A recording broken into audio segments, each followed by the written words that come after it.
Good morning, students. Today I am going to start episode number 7 of chapter number 1 integers, and I am going to solve the questions given in the exercise 1.3. In my previous episode number 6, by mistake I have mentioned exercise 1.3, but it is actually 1.4, which is solved in the episode number 6. So you take and open exercise 1.4 while watching my video of episode number 6. So episode number 6 में जो मैंने exercise solve करी है वो गलती से 1.4 लिख गया, 1.3 लिख गया है, लेकिन एक्चुअली इट इज 1.4. और एपिसोड नंबर 7 में जो एक्सरसाइज है वो है 1.3. So today I am solving the questions given in the exercise 1.3. So now question number 1 of exercise 1.3 is find the answer the following questions. Question number 1 is answer the following questions.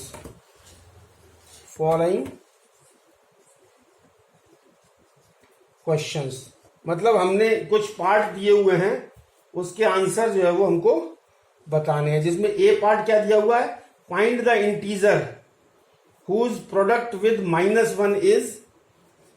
क्या है, find the integer. हमको ऐसा integer निकालना है whose product with -1 is 72.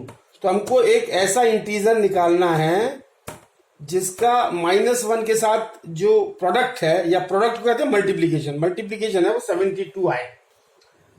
तो मान लिया जाए वो इंटीजर मान लिया जाए x है. Let x is equal to x be the required integer. तो क्या होगा, इन दोनों का मल्टीप्लीकेशन यानी x multiplied by -1 is equal to 72. तो x की वैल्यू अगर हम निकालेंगे तो x इज इक्वल टू हो जाएगा 72 divided by -1, and this will be equal to x is equal to -72. तो जो आंसर है, आंसर होगा हमारा -72. और बी क्या कहता है, बी कहता है if same x multiplied by -1 is equal to -27, then what is the value of integer x. तो हमको x की वैल्यू जो है वो फाइंड आउट करनी है. तो इसमें क्या होगा, x multiplied by -1 is equal to -27. तो इसको हम लिख सकते हैं x multiplied by -1 means -x is equal to -27. और इसको हम लिख सकते हैं x इज इक्वल टू -27 और 1 इसके आगे क्या है, 1 है, तो -1, 1 से 1 कैंसिल इज इक्वल टू 27. तो answer x is equal to 27. तो this is the. So now question number 1 का सी पार्ट है, find the pair of integers whose product is -136. तो हमको ऐसे पेयर ऑफ इंटीजर्स, मतलब जो पेयर मतलब दो इंटीजर्स होने चाहिए, ऐसे पेयर बनाने हैं जिनका प्रोडक्ट जो है वो -136 है. तो इसका सीधा है, इसके हम प्राइम फैक्टराइजेशन निकाल लें. तो 136 के अगर हम प्राइम फैक्टराइजेशन निकालेंगे तो ये हो जाएगा 68, देन 2 से करेंगे तो ये हो जाएगा 34, एंड फिर 2 से करेंगे तो ये हो जाएगा 17, और 17 से करेंगे तो ये हो जाएगा 1. तो इसके पेयर ऐसे बनाने हैं कि हमारा, अब ये क्योंकि इसको हम मल्टीप्लाई करेंगे तो नेचुरली हमने प्राइम फैक्टराइज किया है तो 136 आएगा ही. तो इसके पेयर देखो कैसे बना सकते हैं, इसमें माइनस आ रहा है तो इसमें एक इंटीजर माइनस लेंगे, दूसरा दूसरे बाकी के सारे का प्रोडक्ट जो है वो प्लस लेंगे, तभी तो प्लस माइनस माइनस होगा। तो पेयर्स क्या होंगे? सो पेयर ऑफ इंटीजर्स आर क्या क्या होंगे? पहले तो इसको कंसीडर कर लो, इसको और बाकी सबको। तो दिस इज -2 मल्टीप्लाइड बाई ये 17 2 जा 34, 34 2 जा 64। अब फिर इन दोनों को ले लो, इन दोनों को, दिस इज -4 मल्टीप्लाइड बाई 17 2 जा 34। अब फिर इन तीनों को ले लो, तो ये हो जाएगा -8 multiplied by 17। So these are the three pairs, -2 64, -4 34, -8 17. This is the answer. Now question number 2. So what is the question number 2?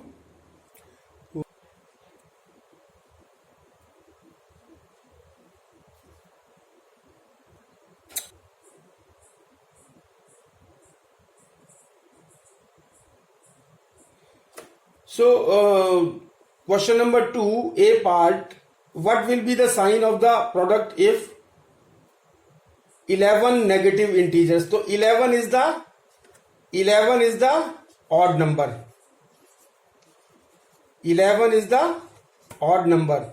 6 is the even number.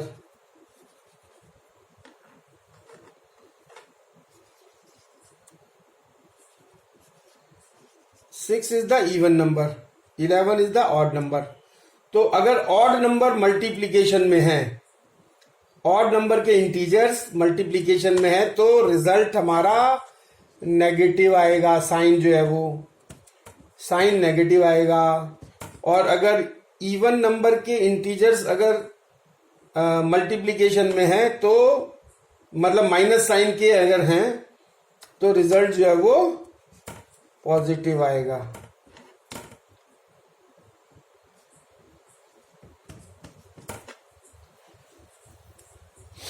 तो 11 जो है वो ऑड नंबर है, तो रिजल्ट नेगेटिव आएगा। और जो 6 तो पॉजिटिव ऑलरेडी है ही है, तो positive multiplied by negative, then result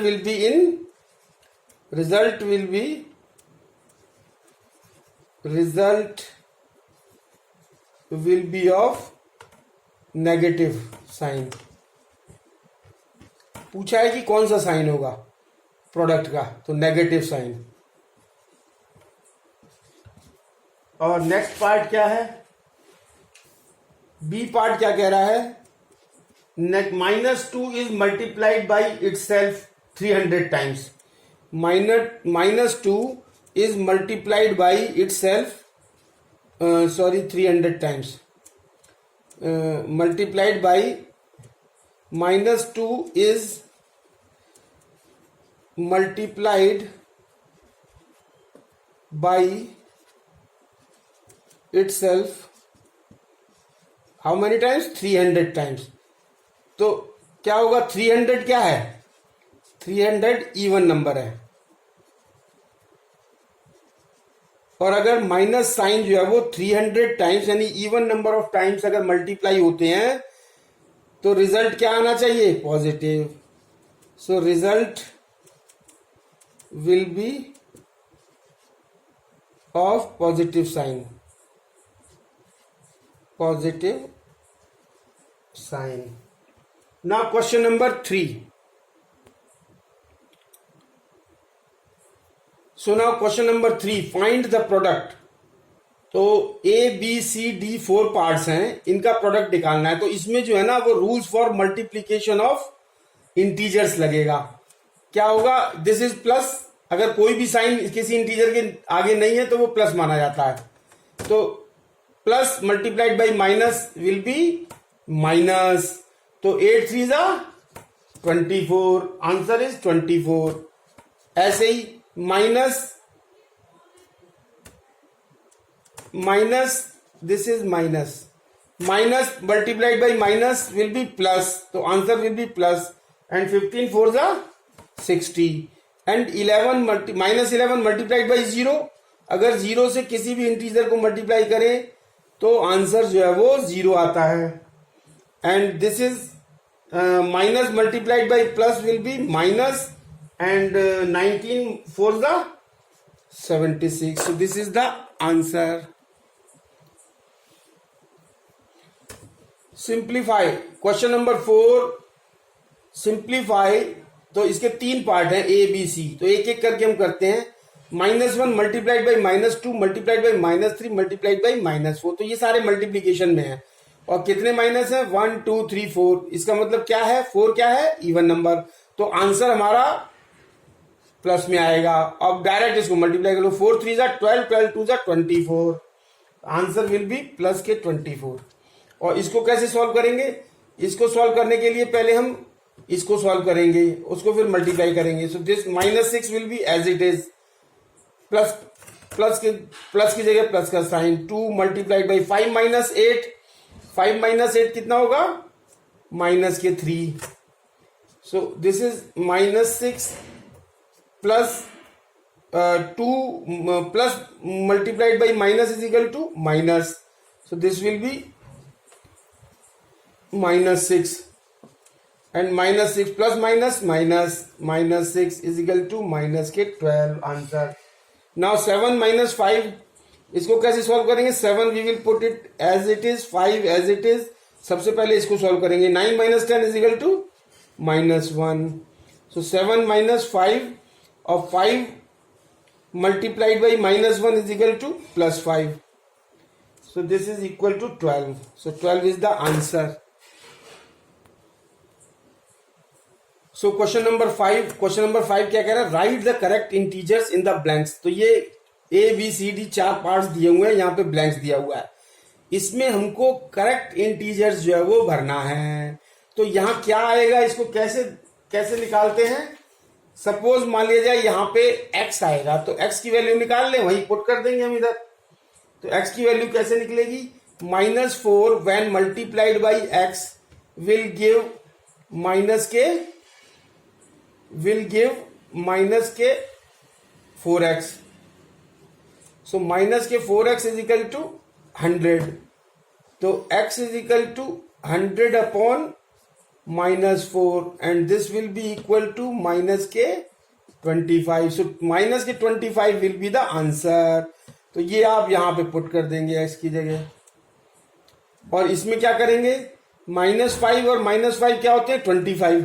suppose जो वैल्यू हमको निकालनी है यहाँ पे वो x है, तो -5 और -5 25, ये कैसे निकलेगा? 20 माइनस प्लस और 5 5 जा 25, तो ये हो जाएगा 25x इज इक्वल टू 625, और x इज इक्वल टू हो जाएगा 625 divided by 25 is equal to 25। तो ये आंसर जो है वो यहाँ पे x की जगह इसको हम यहाँ पे पुट कर देंगे। ऐसे निकालते हैं। अब ये है 4 मल्टीप्लाइड बाई 5, ये विद इन ब्रैकेट है, और ये बाहर मल्टीप्लाई 9 है। ये 4 multiplied by 9 multiplied, so this is the multiplicative property, associative property of multiplication. So this is the associative property of multiplication. ये क्या है? As per the associative property of multiplication. तो ये 4 मल्टीप्लाइड बाई ABC 3 इंटीजर है। तो associative property क्या कहलाती है कि अगर ये दोनों ब्रैकेट में हैं और ये बाहर है, तो क्या होगा कि इसमें से कोई भी एक टर्म जो है वो बाहर लेकर के और इसको हम अंदर लिख सकते हैं। ये एसोसिएटिव प्रॉपर्टी कहलाती है। सो ये यहां पे क्या आएगा? 5, देयर शुड बी 5, और ये 5 क्यों आएगा? Because of associative property of multiplication, because of associative property of multiplication.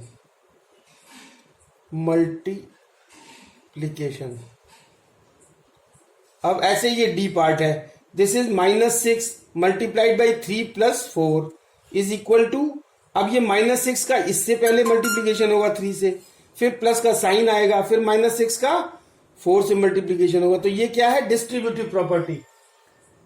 So this is distributive property over addition because of, यहां पे तो ये कौन सी प्रॉपर्टी है? तो यहां पे क्या आ जाएगा? -6, sorry, this is the, these are the blanks. तो इसमें क्या करेंगे? इसमें हमको पुट करना पड़ेगा -6 और ये भी -6। और ये कैसे होगा? Because of distributive property of over addition. Distributive property because of distributive property of multiplication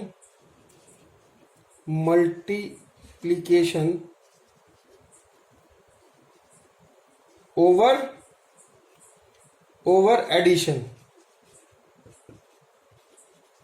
ये डिस्ट्रीब्यूट हो जा रहा है, ये -6 जो है वो ये दोनों में डिस्ट्रीब्यूट हो जा रहा है और एडिशन है, इसलिए ये कहलाता है distributive property of multiplication over distribution. So now question number 8। तो क्वेश्चन नंबर 8 क्या कहता है? A certain freezing process requires that room temperature be lowered from 40 degree centigrade at the rate of 4 degree centigrade per hour. What will be the room temperature after 12 hours of the process begins? तो किसी room temperature 40 degree centigrade से lower मतलब down करना हम लोग शुरू करते हैं किसी रूम का, और 1 घंटे में 4 डिग्री सेंटीग्रेड के रेट से उसको डाउन करते हैं। तो 12 आवर्स के बाद वो कितना डाउन हो जाएगा ये निकालना है। तो initial room temperature 40 degree centigrade और rate of lowering temperature 4 degree centigrade per hour, यानी 1 घंटे में 4 डिग्री कम होगा। तो 12 आवर्स में कितना कम होगा? 48 डिग्री सेंटीग्रेड। तो इनिशियल कितना था? 40 डिग्री और कम हो गया -48, मतलब 48 डिग्री सेंटीग्रेड। तो माइनस करेंगे तो टेम्परेचर हमारा फाइनल कितना हो जाएगा? -8 degree centigrade. This is the so the question number 9 of this exercise is, so according to the question, Raghav earns a profit of ₹8 per bag of white cement sold and a loss of ₹5 per bag of grey cement sold. If he sells 3,000 bags of white cement and 5,000 bags of grey cement in a month, what is his profit or loss? तो इसका solution कैसे निकलेगा? क्या क्या दिया हुआ है? Given that white cement sold कितने हैं उसने? 3000 बैग्स जो है ना व्हाइट सीमेंट के सेल किए और ग्रे सीमेंट के किए 5000 बैग्स। तो जब उसने व्हाइट सीमेंट के सेल किए तो उसको प्रॉफिट हुआ 8 रुपए पर बैग का। तो एक बैग में 8 रुपए का, तो 3000 बैग्स में कितना होगा प्रॉफिट? 24,000 का। इसी तरीके से जब ग्रे सीमेंट जब बेचा तो उसका एक बैग में 5 रुपए का प्रॉफिट हुआ, तो 5000 बैग लॉस हुआ ग्रे सीमेंट में। तो उसका जो 5000 बैग्स बेचने में कितना लॉस हुआ? 25,000 का। तो 25,000 is greater than 24,000 means loss is greater than profit. तो लॉस कितना हुआ उसमें से माइनस कर देंगे प्रॉफिट, तो लॉस आ जाएगा हमारा। That will be loss is equal to ₹25,000 minus 24,000 is equal to ₹100,000। So this is end of the topic and end of the exercise 1.3, and this is episode number 7. So please like and share my video and watch it carefully and prepare notes and send it in the group. Thank you very much.